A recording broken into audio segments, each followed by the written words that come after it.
that the hypnotist does get connected in trance to their unconscious, to symbols, to metaphors. So even though we want to be artfully vague with the client, there are times that we tell stories. And these stories are about their situation. So trusting ourselves, trusting what we intuit, it doesn't mean, you can always ask the person also, I've just gotten this image. So, for example, I told you yesterday I had a client where, the image was the cave. And I didn't ask her, I just started to go with it, but I'm observing her, watching her to see if she's going with me, right? So she's included in that. One client I had worked with where he always moved around, meaning he lived in one country, moved to another country, took a job, took another job, had one marriage, got a different marriage, always things changing. And I started to get the impression that he was a little bit like the rabbit and the hare story. Do you remember? The rabbit always racing by, and the hare was the one who, slow and steady, and he was the one who won the race. And so I didn't make up that story, right? That was a story that I knew, but it kind of came to me, and he really, really liked that. And from that, kind of added a different story about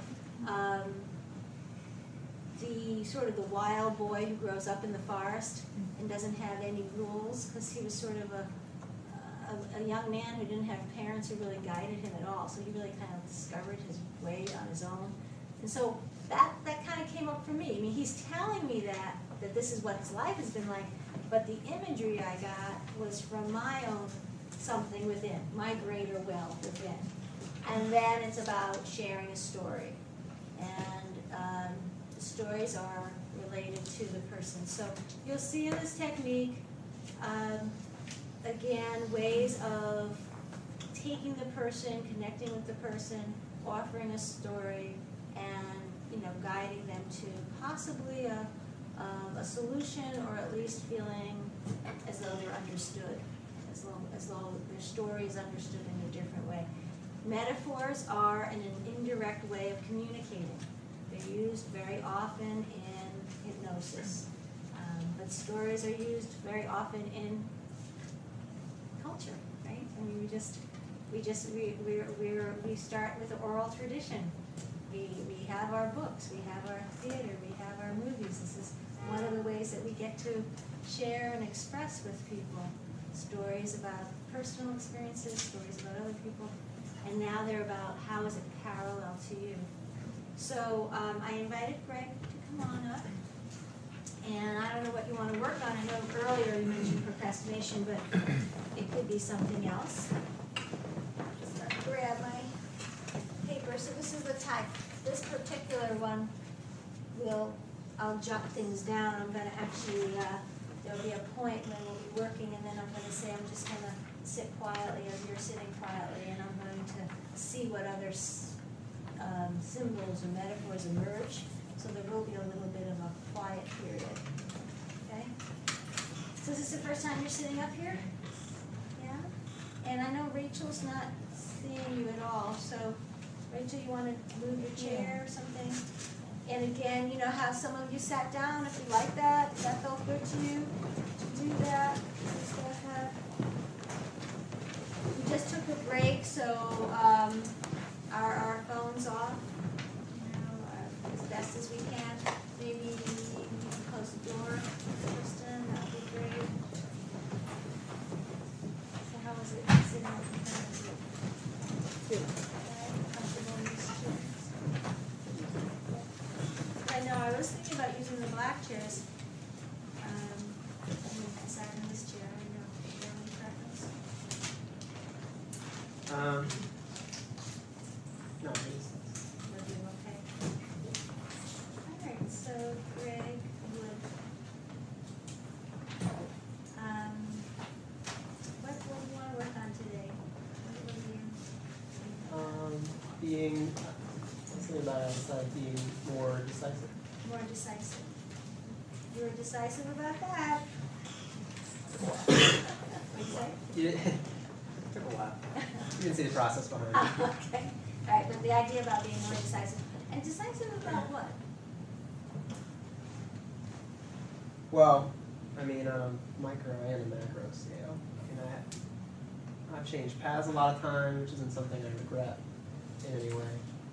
But I can be very ethereal and not concrete enough. But that, which I don't mind. But I think one way it affects me sometimes to my detriment is that being decisive, especially or I'd even like to be out with my friends, be the one that says, oh, let's do this, let's do this. You know what I mean? Yeah. Instead of going along. So sometimes you. It's almost a leadership quality I like. Okay. So you've known your life, you've changed, gone this way, that way, and that's really okay. You recognize that sometimes maybe there's a little bit where you're sort of in the clouds, and maybe that's even okay. Yeah. It's just that you'd like to be a little bit more direct with something that you want, and could show up with your friends. That you Yeah, say, hey, I wanna really do this. It isn't that I have a hard time saying what I want, or that I would just go along with something I didn't want to do. Like, I don't worry about that, because I know who I am and stuff.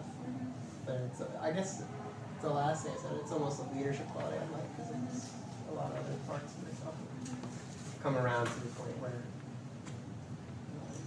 I feel like capacity, but decisiveness would be one of my So leadership with decisiveness is part of that. Yeah. So leadership would be what exactly? How do you experience leadership? Or don't experience leadership? Like, what do you imagine leadership would be like? Well, I think of leadership and decisiveness being, there was I had a good model with the principal at one of the schools that I worked at. It was he would hear both sides and be, okay, we're going to do this, you know, and it was just something I admired. It's because I'm definitely somebody that believes that everything will be okay no matter which way you go, and that's evidenced by what I've done earlier in the way that I think and everything else. But I guess sometimes with the past, I'm fine. As far as that, Like decisions that you've made or what's. Yeah. And I don't know if because I've been this way, but I don't think I need to be so. Well, I don't want to end up like grass is green with the grass is greener mentality. So It's not about regrets. It's about wanting to go further with some kind of decisive. I was going to say power, but you said leadership.